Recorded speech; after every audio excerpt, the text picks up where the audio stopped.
देखिए 10 साल हो गए हैं प्रधानमंत्री जी को सरकार की अगुवाई करते हुए, और पिछले 10-11 सालों में हम सिर्फ और सिर्फ नेहरू जी की खामी गिनाते रहेंगे।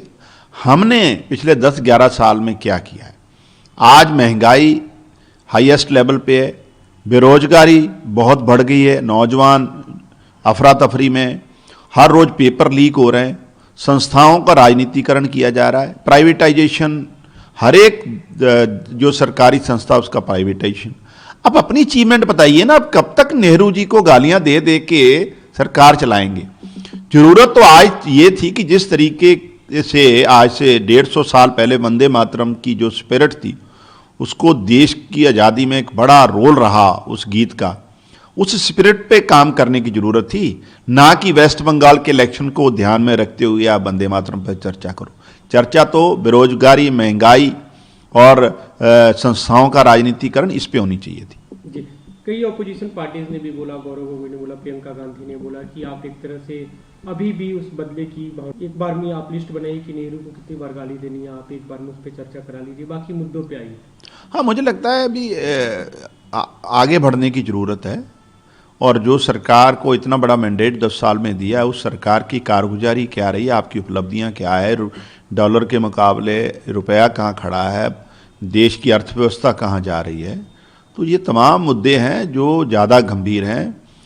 इवन आर्मी को भी जिस तरीके से लिमिटेड किया जा रहा है, कई स्टेट्स हैं, पंजाब जैसे स्टेट्स नॉर्थ ईस्ट में, जहाँ जो स्टेट्स का हक है उनको दिया नहीं जा रहा, पानियों के प्रबंध को लेकर बहुत सारे मसले हैं। तो मुझे लगता है अतीत में झांकने की बजाय, नेहरू जी को गालियां देने की बजाय, प्रधानमंत्री जी को अपनी उपलब्धियां और आगे का विजन क्या है उस पर चर्चा रखनी चाहिए। इंडिगो की का जो संकट है लगातार कल बना हुआ है, 150 से ज़्यादा दिल्ली से केवल फ्लाइट्स कैंसिल हुई कल। हालांकि जो एविएशन सेक्रेटरी उनका कहना था कि 90% अब पटरी पे आ गया है, लगेज लोगों को डिलीवर किए जा रहे हैं और अगले 24 घंटे में पूरी तरह से पहले की तरह ऑपरेशनल हो जाएगा। मुझे लगता है जो लोगों की डिमांड और सरकार का जो जिम्मेवारी बनती थी एयरलाइंस को ऑपरेशन में स्मूथली ऑपरेट हों, उसमें कहीं ना कहीं कमी रही है।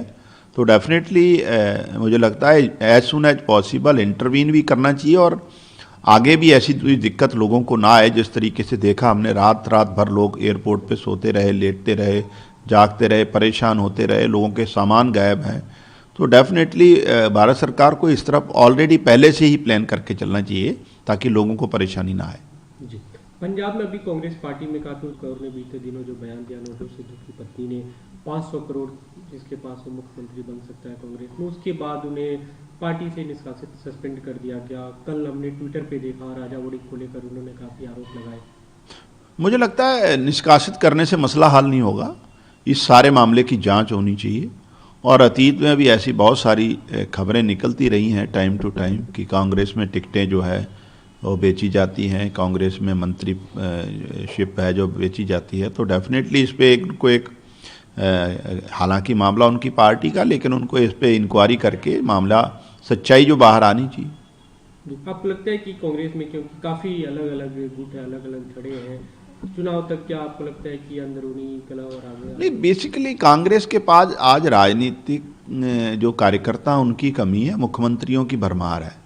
इस वजह से मुझे नहीं लगता उनकी बहुत ज़्यादा अगले पंजाब के अगले विधानसभा उनका कोई बहुत ज़्यादा उनको उपलब्धि या उनको ज़्यादा सफलता मिलने वाली है, क्योंकि जब इतनी बड़ी तादाद में मुख्यमंत्री हैं तो स्वाभाविक तौर पर ग्रुपिज्म तो होना ही स्वाभाविक है।